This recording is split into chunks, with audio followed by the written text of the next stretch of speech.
Is MJF being stripped of his title? We'll talk about it. Plus, NXT title matches have been announced for NXT next week.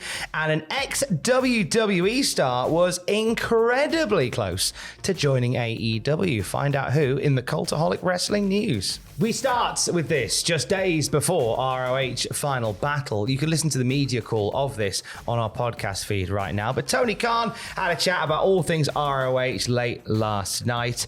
Now, one of the things that came up is the status of the Ring of Honor tag team titles. Yes, because they're held by two, unfortunately, injured wrestlers, MJF and Adam Cole. Tony Khan said in response to this suggestion that maybe the titles could be vacated, he said he'd been taking things under consideration recently, but said that the titles are very important to Cole and MJF.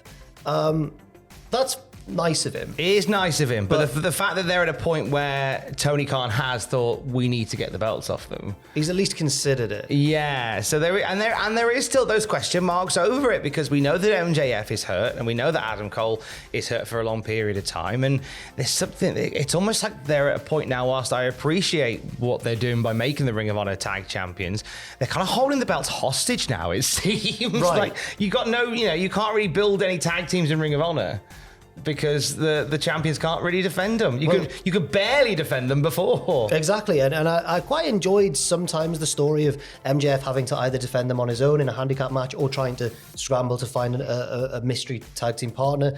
But there does come a point where you have to look at it, and even though I said, yeah, Tony's been very nice there to Cole and MJF, is he doing a disservice to, as you say, other tag teams that could potentially boost or get a boost from holding those titles? I think there's a lot of people that would say that in general, whilst it was with good intention, Tony Khan might be doing a disservice to Ring of Honor full stop. Bischoff was saying that quite recently on 83 Weeks. Because there were some interesting things that came from this media call about ROH Final Battle, which is this Friday. Asked about whether Ring of Honor is bundled with AEW as part of a Warner Brothers Discovery TV deal. Tony is very adamant of the fact that no, Ring of Honor is a separate third entity away from AEW and Warner Brothers Discovery. I think it should be bundled with them. Yeah. In terms of, if you're selling them as a package, certainly. I feel like, I don't know whether you agree, I feel that making it its own standalone thing doesn't do it service. No, and it's not. It's clear to see the Ring of Honor is struggling at the minute. It's not just struggling numerically, but I think you can just tell that it's a bit of an afterthought as well. Like the roster page on Wikipedia, just to give a really arbitrary example, is so incomplete and so piecemeal, and half of them are AEW primarily stars anyway. That's it. When asked about possibilities of a TV deal for Ring of Honor, Tony did say, "Oh yeah, there was a meeting with the CW, but it's not for us." I think there needs to be a deal at some point. I mean, treat to know more about that not being for them. Just to clarify, yes, the CW said it wasn't for them. It wasn't Tony saying that the CW wasn't for us. Right. It was the CW saying that Ring of Honor wasn't for them. Okay. Which is, well, that's what you were saying. I was just trying to clarify. Okay, but that's quite concerning. Yeah. When asked about his vision for Ring of Honor, Tony puts over the in-ring product, saying the matches are the main selling point. Okay. And that's fine. And that's kind of historically what Ring of Honor is. Yes. I kind of feel like when you're running a promotion that also goes, we just put on great matches, it needs to be something else.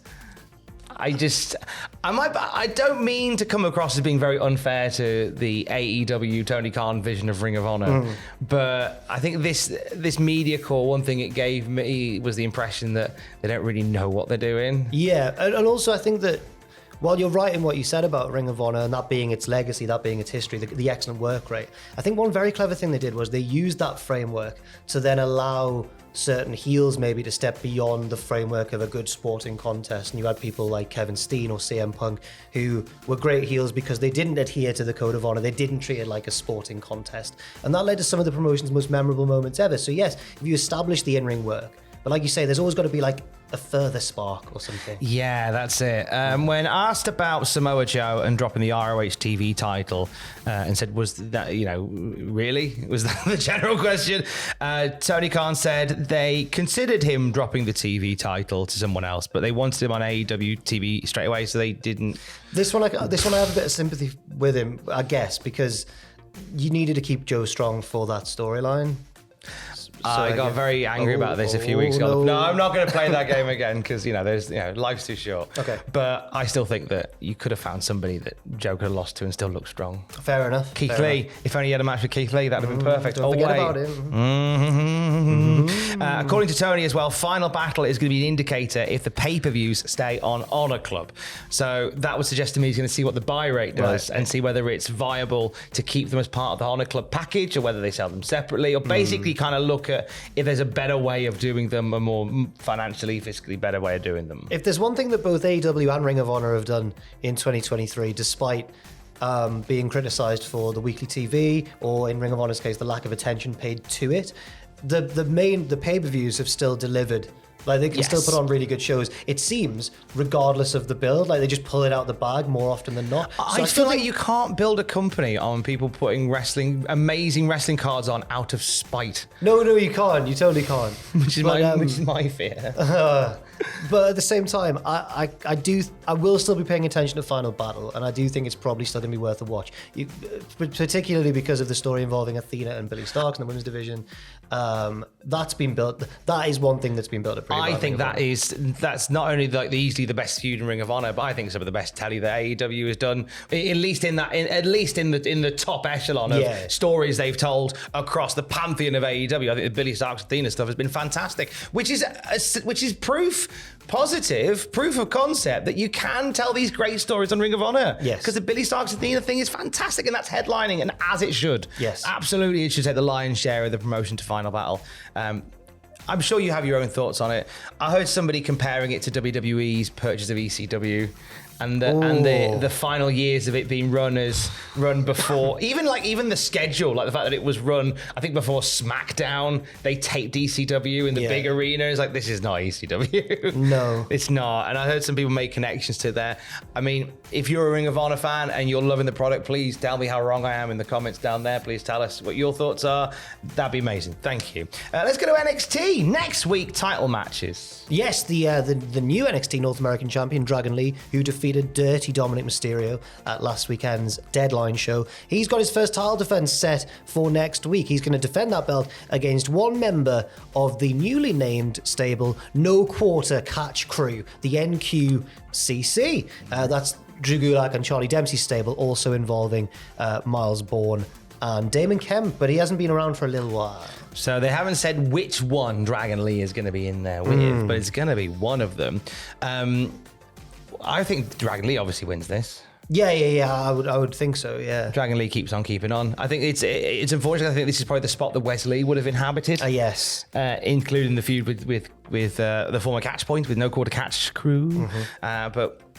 Certainly one that will. So, I mean, it's certainly one I'm looking forward to. I think Dragon Lee's brilliant, and any of those guys, I think, will have a banger with Dragon Lee. Oh yeah. Any of them will have a banger with Dragon Lee. I do feel bad for Wesley, and obviously we all wish him a very speedy recovery. But at least in terms of like a silver lining sort of way, at least it has given them a reason. They've seemed to want to push Dragon Lee without fully committing to it yet, and this has kind of forced their hand, and they've gone, right, let's give him the belt and see what he can do. Absolutely. A former NXT champion was chatting with me on the Cultaholic podcast feed this week, just days after he signed with TNA. Trent Seven, exclusive with us on Cultaholic, talked to us about a whole number of things, including what led to him signing with TNA and what led to that debut, that surprise at Final Resolution.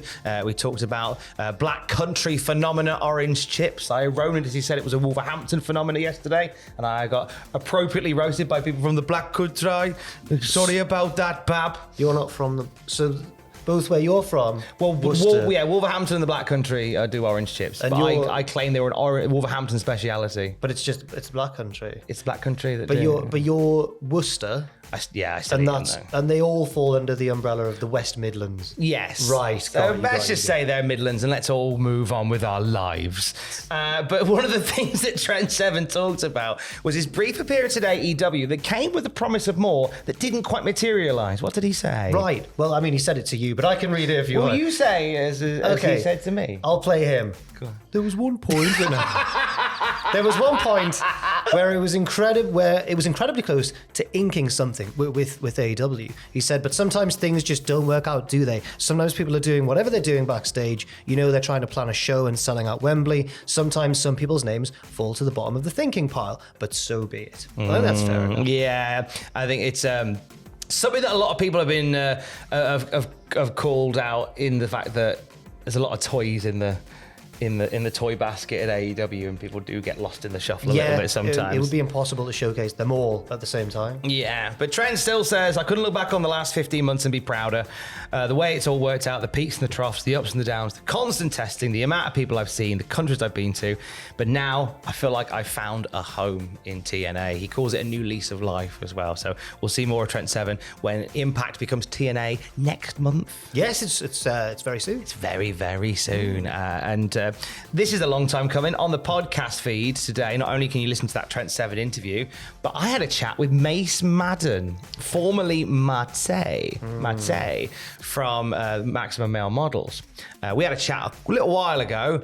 We're putting it out today. I'm very excited to listen to that because I've found little snippets that have gone viral of himself and Mansoor talking about their time in WWE. Hilarious. Yes. I've really enjoyed some of the stories. They also made a shock appearance at Deadlock Pro Wrestling, coming out to Death Grips I've Seen Footage, which is a banger of a theme tune. I can't believe no team's used that before.